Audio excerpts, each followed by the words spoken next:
So, Malik Monk, in the first 13 games after the All-Star break, came out on a tear. 14.8 points per game on 50.4% from the field and an even 50% from three, with 4.3 assists and 3 rebounds per game. Now, in his last 5, he's averaging 9.8 points per game on 29.8% from the field, 22.2% from three, only 2.4 assists per game, and 1.8 rebounds. Now, granted, one of those 5 games he did get ejected early. Against the Utah Jazz? Like early into his minutes. Early. It was the third quarter. Really? But like, yeah. It was essentially half his time out there, is what I mean. But still, shooting splits kind of speak for itself. The assist thing is kind of surprising because he's always maintained about 3.84 assists per game all season. Again, it's only 5 games. Well, no, let me tell you. Let me just jump in. You said 13 games after the All-Star break, he was doing well. In the last 5, he's been bad? Yeah. Okay, and how many games are left in the season? 7? Perfect. I'm going to tell you why this is the best thing that can be happening for the Kings. Because he's getting out. Because I've said this all year. Malik Monk is streaky as hell. He's streaky as hell. He's going to be on a tear. And then right after that, he's going to suck. And guess what? He was on his tear. He's going to suck for the next 12 games, 5 plus 7. And then right in time for the playoffs, he's going to heat back up.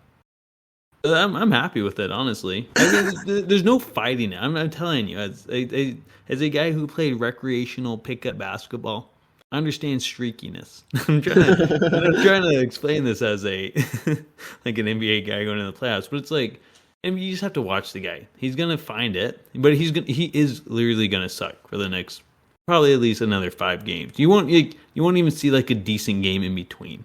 He's gonna be awful, and that's okay because you want him hot for the playoffs. And that's Malik Monk. That's just kind of who you have to deal with as a player and hope he makes in other ways. But usually everything falls apart at the same time with that guy. I think that's an interesting take, but I would add this element to it. This is something that I saw when I saw this. Now, consider the fact that out of the All-Star break, you're coming off of a period of rest. So he played 13 really good games off a period of rest. Now, that period of rest was extended by the fact that he had that ankle sprain against Dallas before the break. So he missed, I think, the last 2 games before the break. Maybe it was just the last game and a half. But, of course, you're dealing with an ankle injury, but still you're off your feet for a little bit at a time. And now you've played 13 games, and as we know, they've been playing a lot of these games in a small stretch of time, lots of back-to-backs, 3 and 4 nights type things. I would almost say that this is why I wanted to transition to this topic off of the notion of resting Kings players. Maybe he just needs to take a few off, And of course, he's not going to say that, but it seemed like when he went through his kind of like initial kind of big slump, what was that in like late November into December? Maybe I'm making that up. We're not getting that exactly right. Yeah, I can't remember. Kind of seemed like he was a little tired. Mike Brown didn't say he'd been hurting, but whenever the whole thing about Monk's slumping or shooting slump, Mike Brown would always say something to the effect of like, well, guys are always kind of, at this point in the year, they're always dealing with different nagging injuries and little nicks and bruises like that here and there.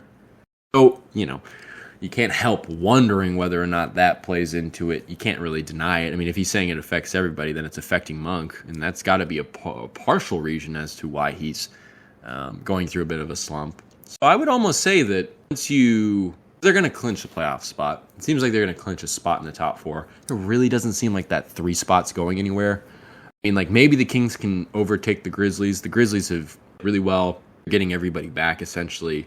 I don't want to mess with the groove, but you saw Kevin Huerter get 3 games off with his leg injury.